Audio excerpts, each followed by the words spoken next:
Hello friends, welcome to CSC valley மற்றும் இசேவை தமிழ்நாடு. இன்றைக்கி CSC மற்றும் இசேவைக்கான ஐடி வைத்திருப்பவருக்கு ஒரு முக்கிய அறிவிப்பு வெளியே இருக்குது. இப்போ இதை பற்றின மொத்த இன்ஃபர்மேஷன் தான் இந்த வீடியோ பார்க்க போகிறோம்.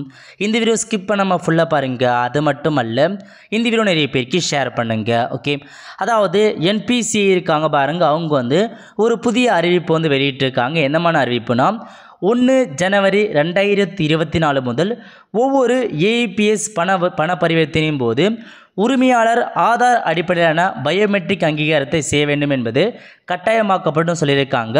அதாவது Aadhaar enable payment system, Aadhaar மூலமாக பொதுமக்களுக்கு நீங்கள் பணம் எடுத்து கொடுப்பீங்க.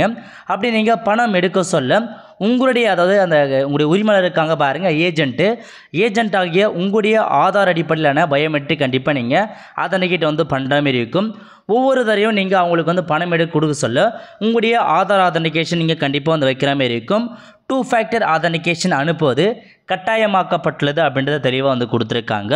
ஸோ இதான் உங்களுக்கான ஒரு புதிய அப்டேட். 1 ஜனவரி 2024 நடைமுறைக்கு வருது. இதுக்கப்புறம் நீங்கள் ஆதார் மூலமாக பணம் எடுத்து கொடுத்தீங்கன்னா ஏஜென்ட் ஆகிய உங்களுடைய ஃபிங்கர் பிரிண்ட்டை கண்டிப்பாக நீங்கள் வச்சு பயோமெட்ரிக் அப்டேட் பண்ணி லாகின் பண்ணதுக்கப்புறம் திரும்ப நீங்கள் ஒவ்வொரு தடவை நீங்கள் ஃபிங்கர் பிரிண்ட் வைக்கிற மாதிரி இருக்கும். ஸோ அதான் சொல்லியிருக்காங்க. ஸோ 2 ஃபேக்டர் ஆதென்டிகேஷன் பார்த்தா கட்டாயப்படுத்தியிருக்காங்க. ஸோ இதுக்கப்புறம் நீங்கள் பார்த்தா நீங்கள் ஃபிங்கர் பிரிண்ட் வச்சு அப்டேட் பண்ணிக்கோங்க. ஒவ்வொரு தடவை நீங்கள் மணி பார்த்தா இருக்க சொல்ல உங்கள் ஃபிங்கர் பிரிண்ட் நீங்கள் வைக்கிற மாதிரி இருக்கும். ஆல் த ஃப்ரெண்ட்ஸ், கண்டிப்பாக இந்த பிடிச்சி லைக் பண்ணுங்கள். அது மட்டும் அல்ல, இந்த வீடியோ நிறைய பேருக்கு ஷேர் பண்ணுங்கள்.